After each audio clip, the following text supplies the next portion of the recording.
Vrinda ki Jai. Jai.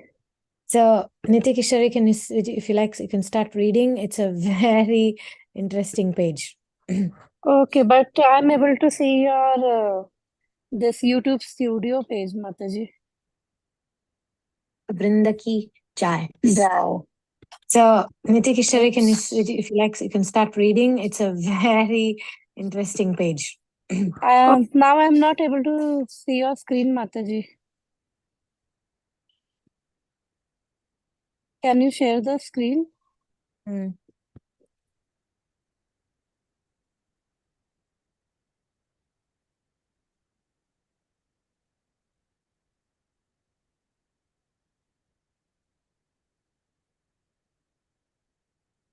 Can you see now? Yeah, yes. Okay. Rishabha's disappearance. Parikshit said, Master, pure-hearted saints know perfectly how to utilize everything in Krishna's service rather than their own selfish enjoyment. Why did Rishabha not use his mystic powers in that way? A good question, King. The answer is that intelligent people never trust the mind, not even when it is pure. Asked Parikshit. Consider this example. When an expert hunter captures an animal, he ties it up securely because it will certainly try to escape. Similarly, after purifying the mind, the expert devotee is careful not to associate with any material opulence that might attract. Oh my God. Such a powerful analogy. This is so powerful. I'm just like stuck with this analogy, and I'm thinking how this is the case. We come back from a very nourishing program or a class or something. The mind is nourished, or the mind is feeling uplifted, right? Then one little argument, one little whatever misunderstanding or ego thing or something, the mind can just flip. Even if I capture like the animal analogy, even if I capture a deer and get its kasturi or whatever, the chances are the mind will go back to the rajasic and tamasic habits, samskaras, right? Yeah. Even when it's pure, we should not trust our mind. Well, would you trust an animal that you just captured? Oh, that's like, wow. Because our answer would be something about to this question, no? Our answer will be something like, oh no, if you're like, in the association of devotees and you're doing big things, oh, if you're a devotee who have reached a certain stage, then we may think the gurus or the people who we aspire and we are inspired by, they are all very strict. We may think that they trust their mind. We may think like that. But the truth, the secret is this. No, the secret that they are still thriving and surviving in spiritual life is because they don't trust the mind and they're guarding it. I have one of my mentor that was very busy, advocate and everything, but still never ever compromises the humble time of Bhagavatam or chanting, no matter what happens, no matter even they get only like 1 hour or 2 hours of sleep in the night. And so that's the way for great devotees to guard their mind, to protect that captured mind. Anyway, this made a huge impression on me. Okay, let's continue. And unless you have any comments or questions, because I am very eager to hear if you have anything. I'm also thinking of like a astrological reading. Sometimes we get a good, sometimes I feel like I get like a very nice client who's very open to achieve the best potential and be happy and everything. And maybe after a while, I tell them, let's say, for example, somebody comes with a bad compatibility. they want to marry somebody and they're really incompatible, but they're like kind of in love. Then I convince them through different sources that, look, this is not, no, it's not good for you. It's not going to last. And then they leave the place inspired, right? The mind is captured, basically. And then they go back and everything. And after a few weeks, they're back into the same situation. Then they somehow or another end up in the relationship. And then after a few months, they come back and then they cry and say, I should have listened to you. How many times it's happened? So this analogy it hits home both in my own case, how my mind can just lose it. Yesterday just happened to me. And how people can also, other people's minds also is like a captured animal. Some people never capture the animal. That's different story.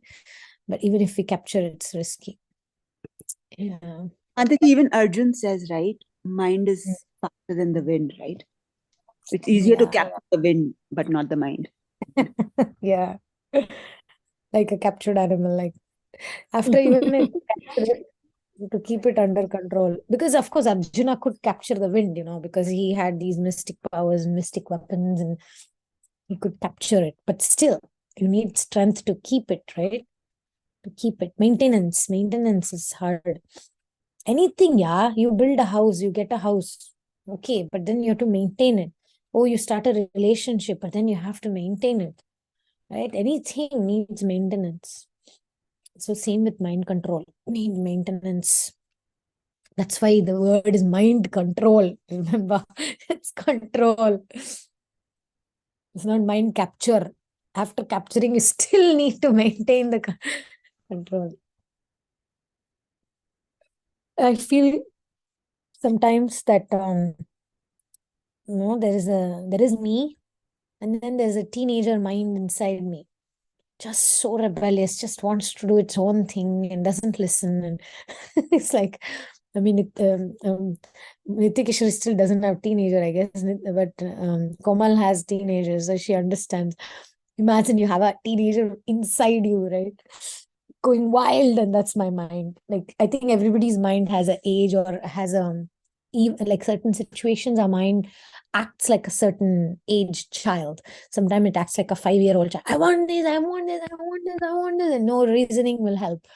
Sometimes it's like a teenager. Okay, I heard you, but I want to do what I want to do. And it just goes off, does whatever it wants. Right? And sometimes it's like a 1-year-old. I am hungry, I am angry, I hate everybody, nobody loves me. In Ayurveda, they say that some people's minds are it like ages and animals they compare it with. And teenager is compared to a snake. And when you're very young, like 1-year-old, you're compared like a fish, because fish doesn't know anything else except eat, right? So the babies are like that. They just eat. Yum, yum, yum. Whatever you give them, they'll, where is it? Where my mouth? I want to eat. I want to eat. Whatever you give them, they'll put it in the mouth, right? And Ayurveda says that some people, they get stuck. Some people get stuck as 1-year-old, and all life, all they can think about is their eating and their sense gratification. They cannot think beyond like that. And then I don't remember the middle, what's the other childhood years, animals, but then there's a snake, becomes stuck like a snake, always hissing at everybody, blaming everybody, feeling like you're my enemy, and and some people get stuck as a teenager all life. All life they blame others, they never take responsibility, no accountability, and then they survive like that. And then there is the, I think, dog stage, trying to please everybody and trying to like serve everybody. And like that, there is different stages. But ultimately, we need to reach to the stage of where please Krishna, right? Not about other people. Yeah, please continue, Niti Kishore. Okay, Mataji. Him to enjoy it. The mystic siddhis are highly alluring. Therefore, the wise has stated that one should never accept the mind as a friend. If we do, we will likely fall from the transcendental platform.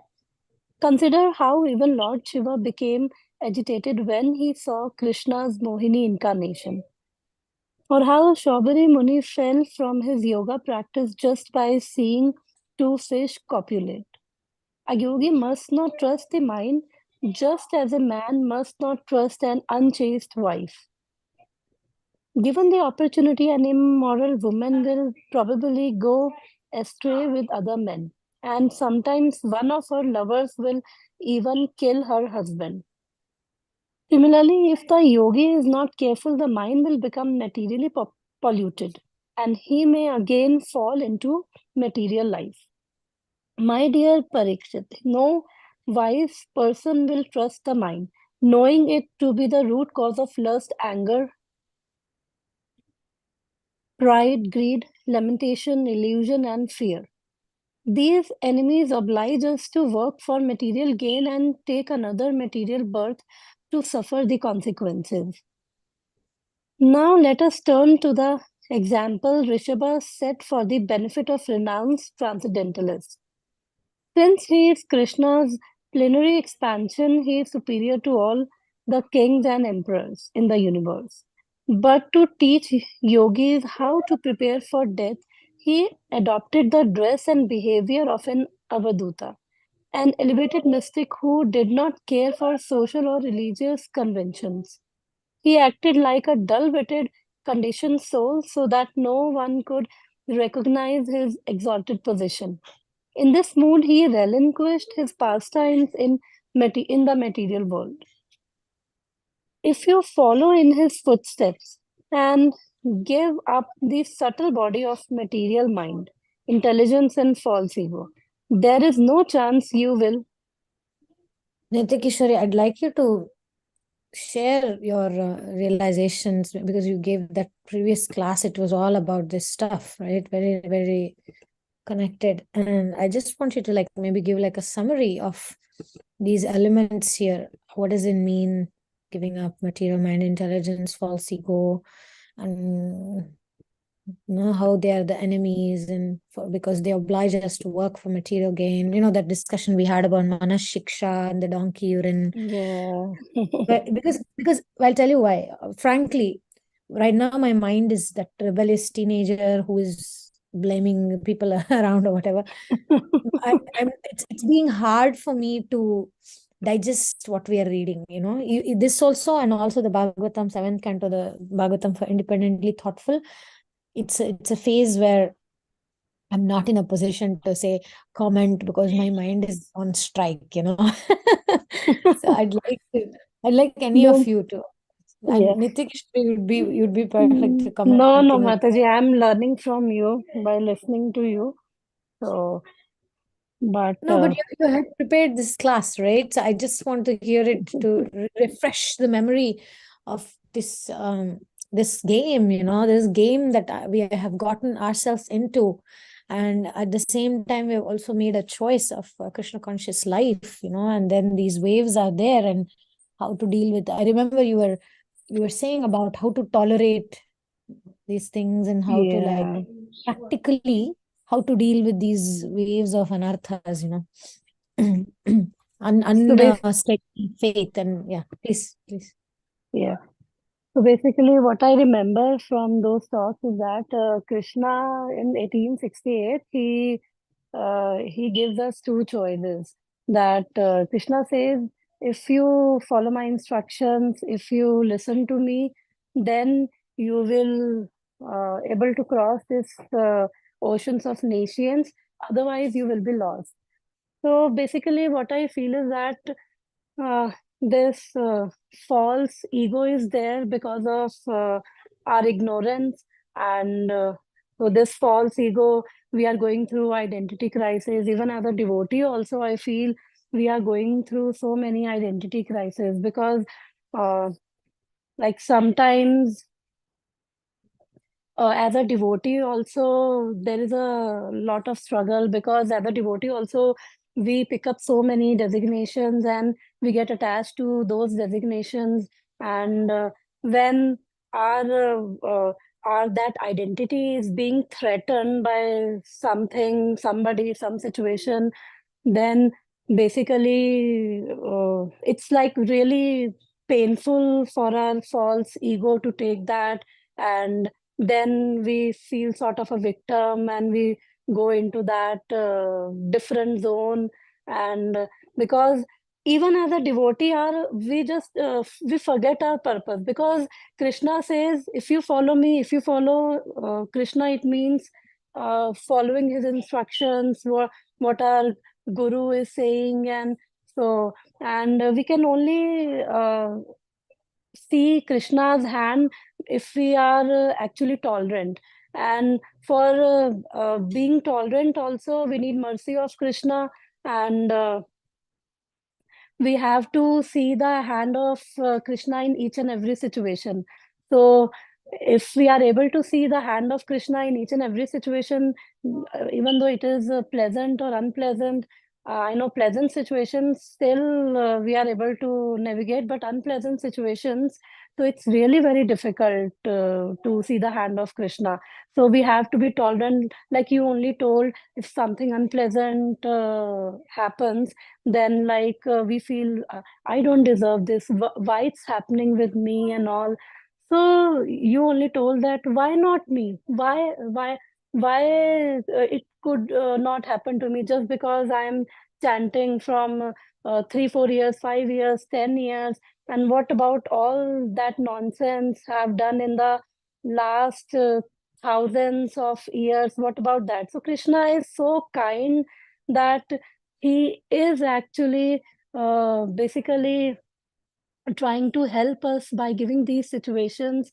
And just when we see the hand of Krishna, that the others are just the instrument of Krishna, and when we see hand of Krishna, then we are able to basically tolerate. And we will see hand of Krishna only when we hear about him, we by reading Srimad Bhagavatam, Bhagavad Gita, Chaitanya Charitamrita, when we understand who he is. Otherwise he is a alien to us actually.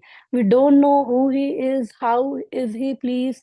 So more and more we read, we hear about Krishna, so our faith gets stronger. So it's basically our shraddha. It is Laukik Shraddha. Laukik Shraddha is, which is basically based on Shastra. So our conviction in our heart that Krishna is our protector, he is our maintainer, he is with us. It really gets stronger, and we are able to tolerate those situations. And in every situation actually, he's actually we are given those situations because it's so that our false ego is dissolved. So basically whatever unpleasant, because we are so attached to our identities.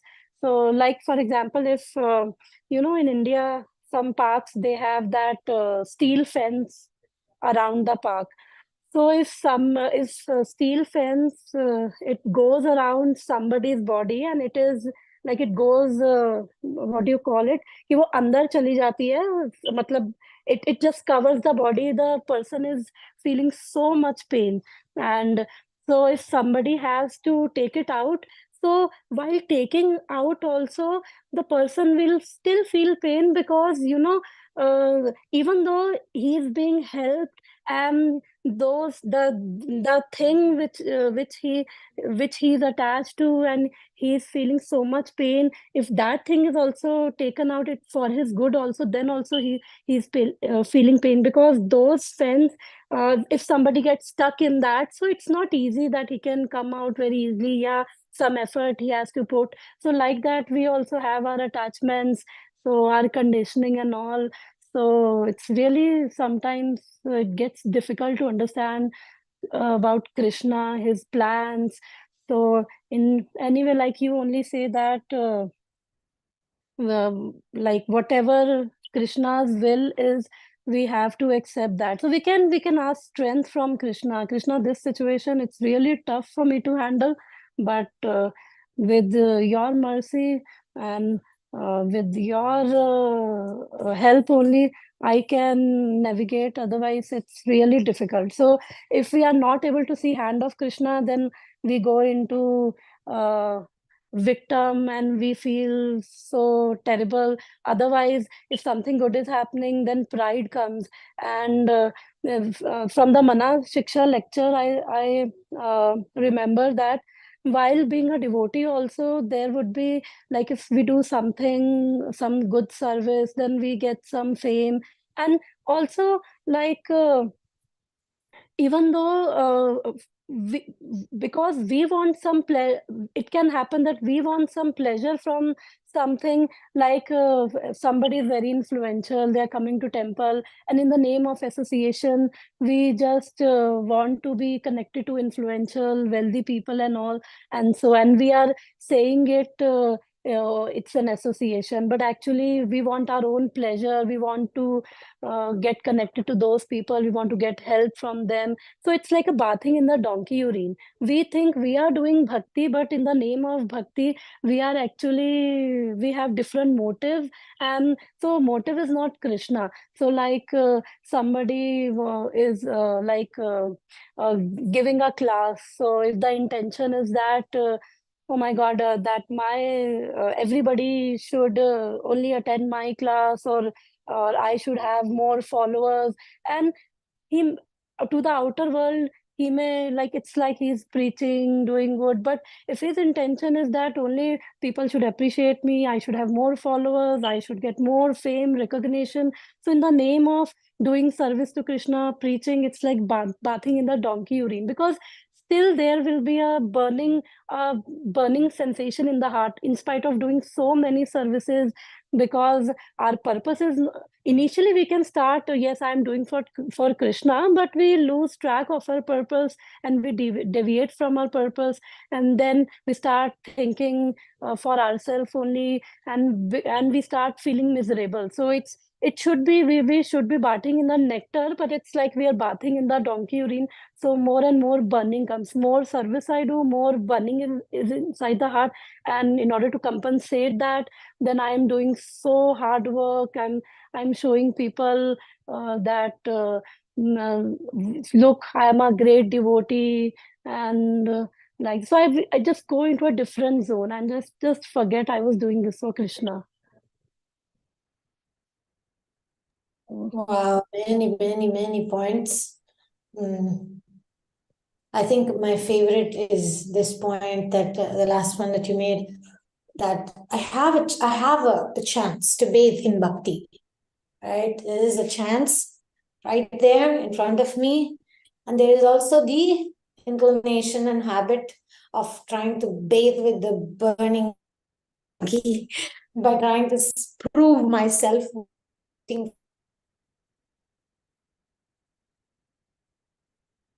Maybe it's burning, because if it was also pleasurable, then I will never give it up, right? So that Yes. burning is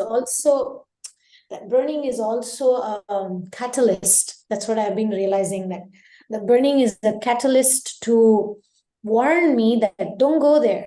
It's going to burn. Don't Yeah. think like that. Like when you were saying, although it may appear that it's for seva or some justification, the fact is that I have to admit that I'm maybe falling prey to my pride.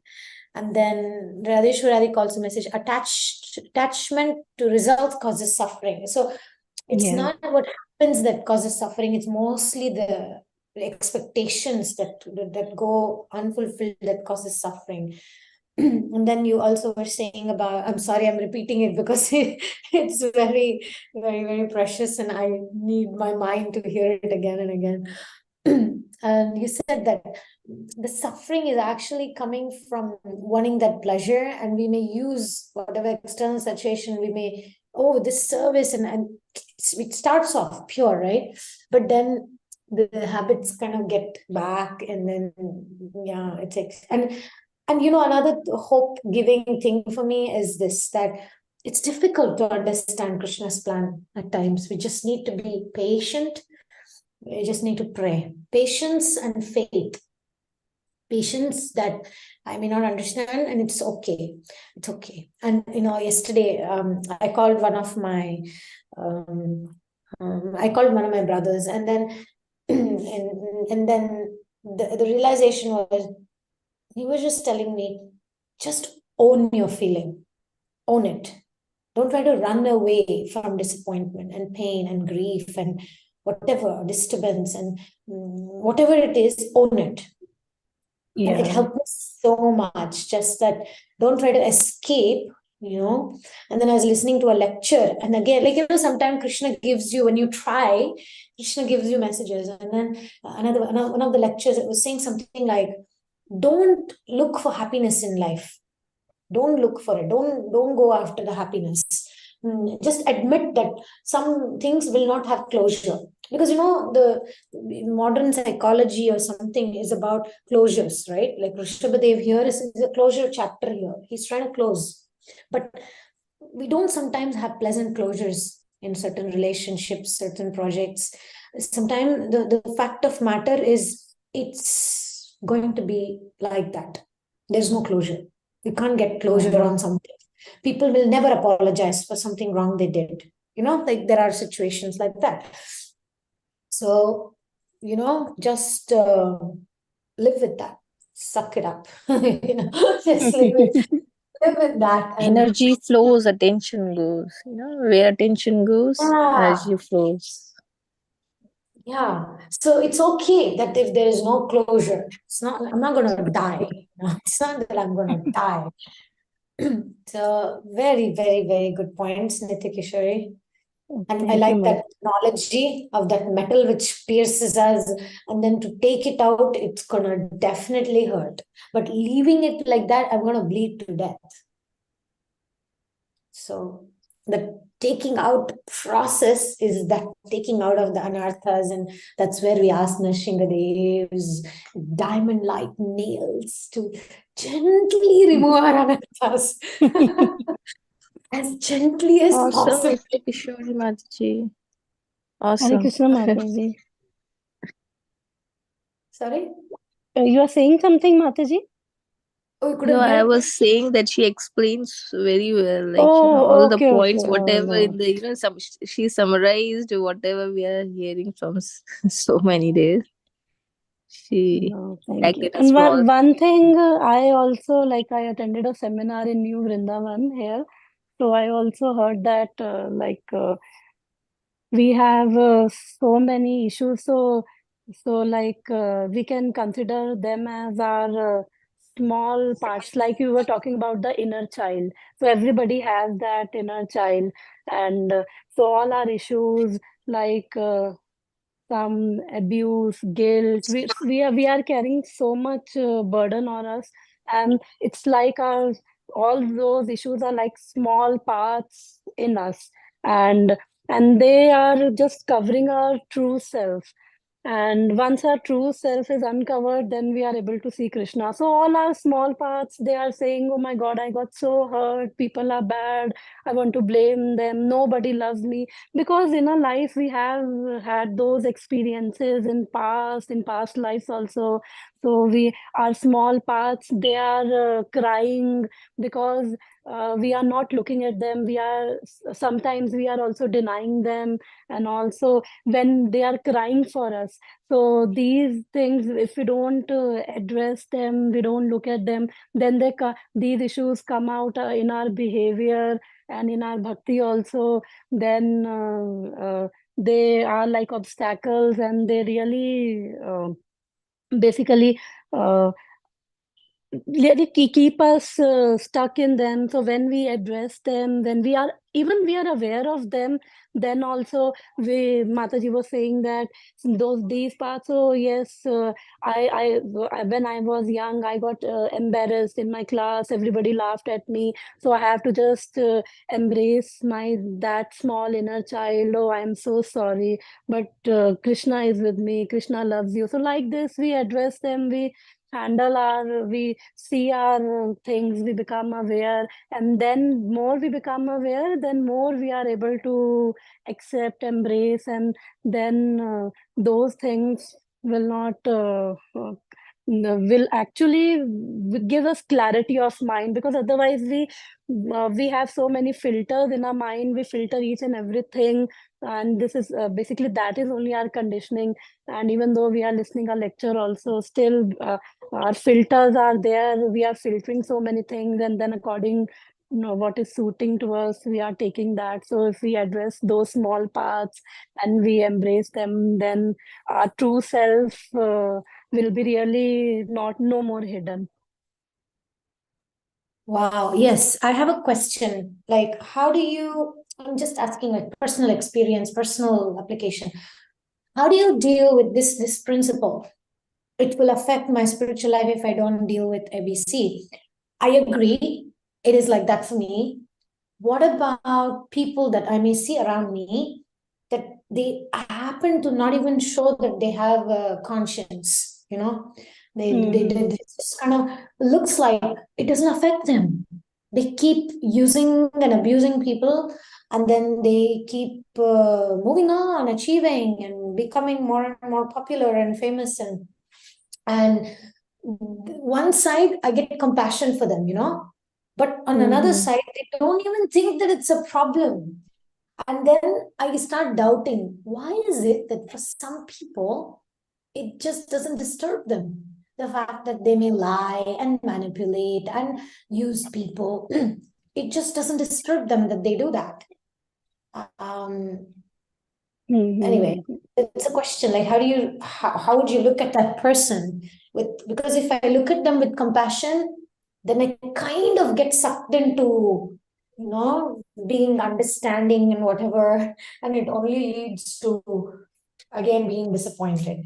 And if I don't, because I don't want to resort to looking at them with disgust, or I don't want tamas, I don't want to look at them with tamas guna. I guess the result will be shown later, right? Like it's So not as that done, but yeah, please. Maybe not even in so life, Mataji, right? Maybe, I mean, it will carry on for lives together, right? And probably the karmas carry on from one life to another, right? So probably they'll not face consequences this life, probably further down sometime. So what my understanding here is, Mataji, I will like to share my understanding. You can add on to it. You can correct me. So what I feel is that every soul is on a journey. We all are on our journeys. So yeah, we see people, they are lying, manipulating, still they are getting popular. So I think they inside that is so much insecurity and so fears, insecurity. So they are not able to handle those things. So outside they are manipulating.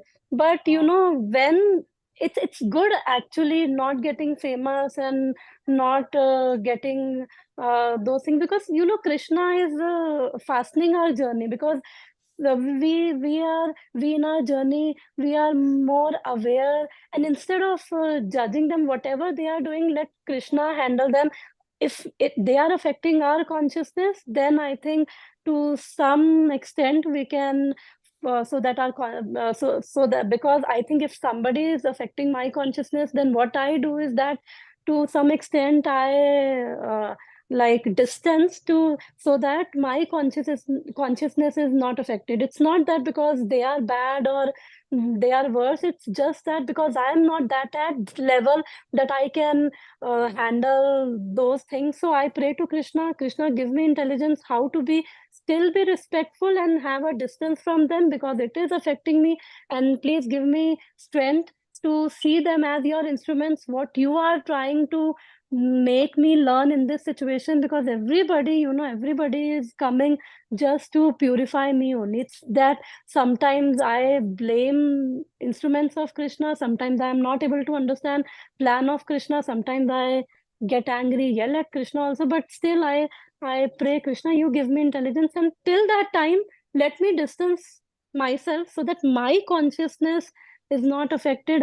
And I keep on praying, let me whatever you want me to learn, whatever some issues if I am having, by something is triggering in me by looking at them, so give me strength to accept, to handle, to be aware of that, and let me grow out of that.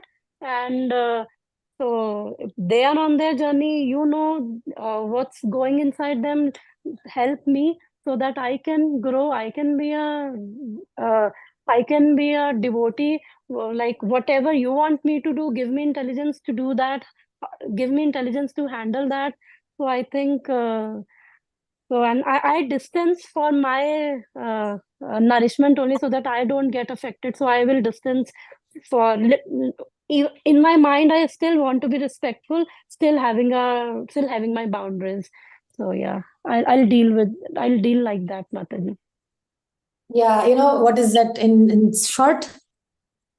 It's a message to myself. Shri Radha Govinda, mind your own business. That's essentially what you said. Thank you so much. That was No, excellent. thank you so Excellent much, dose of Mataji. Yeah, learning vitamins. from you, Mataji, everything learning from you. You know, I have a selfish agenda behind me giving classes so that you can all remind me when I get lost. Yeah. Thank you so much. We Okay. are also benefiting, Mataji, and with you, we are also benefiting by listening to the nectar and all, everybody's realization. So yeah, your realization really helping. Yeah. We can't So do it thank you so alone. much. Yeah, yes, We Mataji, I agree. need each other. And I'm feeling very grateful, very fortunate that I have this Sangha of devotees, Vaishnavis, who are, you know, vibrating on such a high frequency and not just knowledge, you know, this is us struggling to apply this knowledge and struggling to understand. And that struggle is only where Krishna is actually impressed, you know. If everything is smooth, he's like, ah.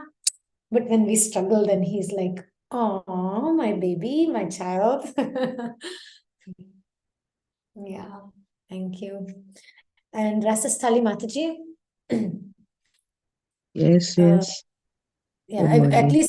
at least two, if not three affirmations today, because I need a few minutes. I got distracted here. Okay. And this is for Nilambara Dhara. Today we ran a little 10 minutes late. So the Vishnu Sahasranam will be able to start little late today. So I apologize to everybody, also Rajeshwari Radhika, because I know you need to get going. But today Vishnu Sahasranam will be delayed by 10 minutes more. So I apologize for that. Rasastali Mataji, please keep reading until I say, okay, maybe two or three affirmations. Thank you. Okay. I get to chant, I want to chant, and I love to chant. Often, when we begin our japa, we don't feel inspired to chant. We would rather be doing something else, or we feel that it's going to be difficult or boring to chant, fearing we won't be able to control our mind. In other words, we may fear that our japa session is going to be a struggle. If our chanting is not generally good or has not been good recently, these thoughts are likely to haunt us. We may not even realize we are thinking this way. But before beginning japa, notice if there is a subtle voice that sometimes says, "Oh no, here we go again." Now we might say, "I do feel this way sometimes." But how is saying, "I get to chant, I want to chant, and I love to chant" going to make a difference? My belief is that fundamentally, we do love to chant, we do want to chant, and we do view japa as a special blessing. In the many workshops I have done, I have asked devotees, what would your life be like without the holy name? What if you were prevented from chanting? How would you feel? When asked these questions, everyone says, that would be horrible.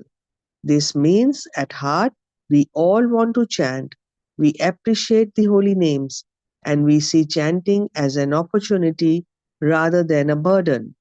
So, on a deep level, we do want to chant. We made a commitment to chant. No one forced us. We wanted to become purified and closer to Krishna. When we chant properly, we love chanting, and we love the effects of chanting even when chanting is difficult. Connect to the holy names on this level. Realize that we really do want to chant, get to chant, and love to chant. Even if we don't always consciously feel that way, this affirmation can connect us with our natural desire to chant. Many devotees have told me that just saying this affirmation before they begin chanting has a tremendously positively effect on their japa. I know it might sound strange that a few words could make that kind of difference, but they are not just saying the words, they are connecting with a desire to chant and bringing their conscious mind to this awareness. This affirmation will remind us that we really do appreciate chanting. Just by saying, I get to chant, I want to chant, and I love to chant, we alter our attitude towards the holy name and thus alter our experience. In addition to beginning our japa with this affirmation, if we are losing our connection or are getting bored or distracted while chanting, then this affirmation is a very powerful way to reconnect to the holy names. It is a reminder of how important japa is to us. As we cite this affirmation, we affirm to ourselves that we appreciate the holy name and the rare opportunity we have to chant. Affirmation 5. I treat the Mahamantra as Radha and Krishna, fully present in sound. Srila Prabhupada said that intellectually we cannot understand that the holy name is non-different from Krishna. It is something that we must experience. Those of us from the West did not understand the concept of God being present in a deity. For example, but with faith in Prabhupada's words, we worship the deity as Krishna.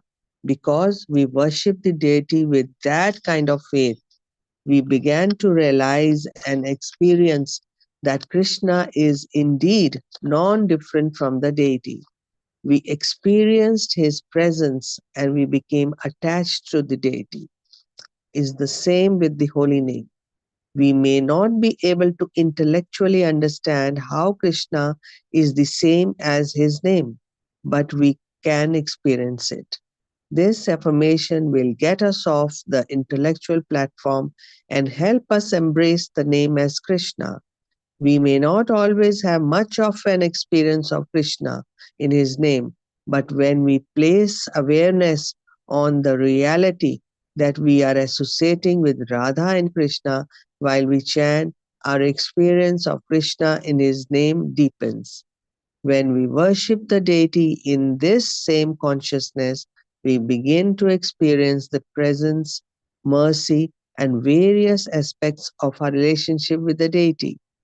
In the same way, when we treat the holy name as Radha and Krishna deities in the form of sound, we increasingly experience and realize the presence of Radha and Krishna in their names.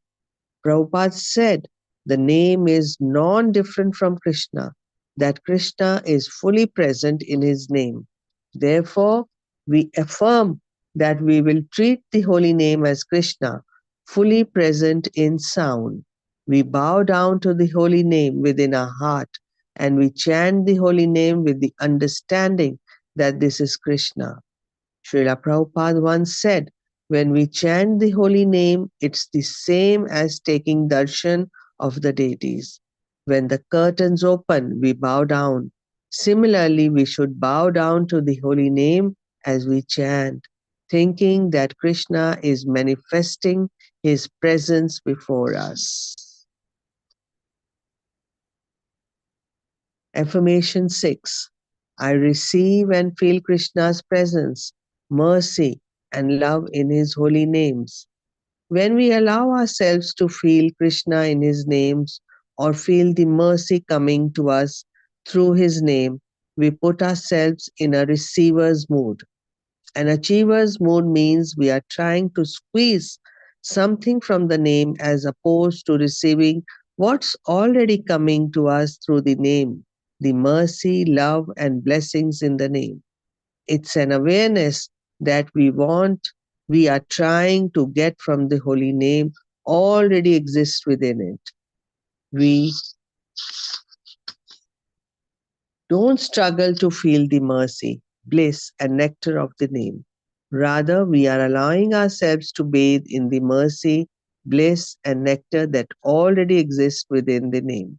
It is just like when we are giving something, we don't have to create it.